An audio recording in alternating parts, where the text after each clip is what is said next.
MBEs. So let's speak to Kate Hardcastle, who's an independent retail analyst. She joins us now. Kate, nice to see you as always. Look, so Sharon White, quite a big job on her hands, and no retail background, no retail experience. What does she bring? What does John Lewis see in her?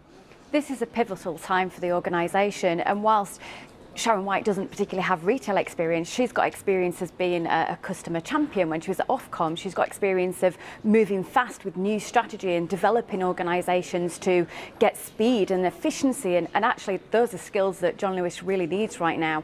It's actually been on a quite challenging few years where it hasn't had that lion's share of the department store market. It's seen itself have very big challenges with the consumer movement in terms of the new brands that they're buying, online shopping, obviously consumers as well just choosing to buy more experiences and material goods, and it's not really moved with the times. There's also the management shake-up there she's going to have to deal with when she moves into the job, in that both managing directors from Waitrose and John Lewis have moved on now. So as long as she's got retail within the partners working with her on that strategy, I believe there's good hope, because what we've got here is someone who's prepared to take action, and action is very much needed. And we know it's really tough out there. If we look at what's happened to their closest rivals, House of Fraser, also Debenhams really struggling. And in many cases, it's that showrooming effect, isn't it, as it's called? So people will go into John Lewis, they will touch the stuff, they'll see whether they like it, they'll see whether it fits, and then go and buy it online. How do they stop that happening?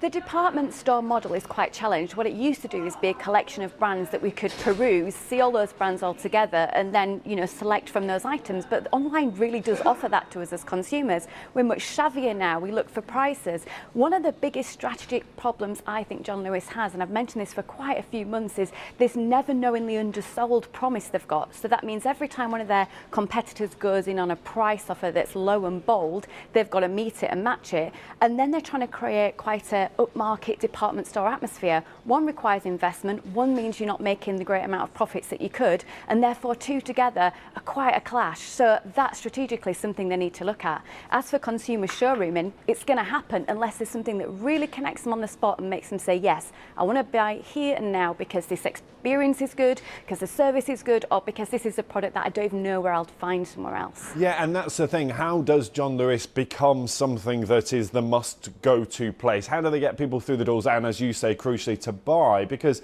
I'd imagine it's, faced with higher rents, higher rates, big department stores on big, expensive high streets, they're fighting a losing battle before they've even begun. That's absolutely right, and we've seen that actually there's been excellence in the more primary luxury retail department stores like Selfridges. Fortnum & Mason had a great Christmas. They're very experiential. People talk about John Lewis as having quite a small store network, but at 50 stores that all need heating, lighting, and a lot of partners to be able to serve within many floors, many brands, I think they've got quite a challenge there. So maybe the store network won't look in the same way in a few years' time. Maybe that's going to be something that perhaps changes in this evolvement, and also particularly online, it's got to have more offer to it than just the fact you can buy it there, because there's a lot of brands within the John Lewis offer, and those brands are all available from many of the retailers online. It's a big job at hand, and John Lewis have got to really have a compelling offer beyond just a price match. Yeah, a lot of work on the to-do list for Sharon White as she begins today. Kate, as always, good to see you. Kate Hardcastle there with the details on Sharon White, who takes over as chair at John Lewis. A look at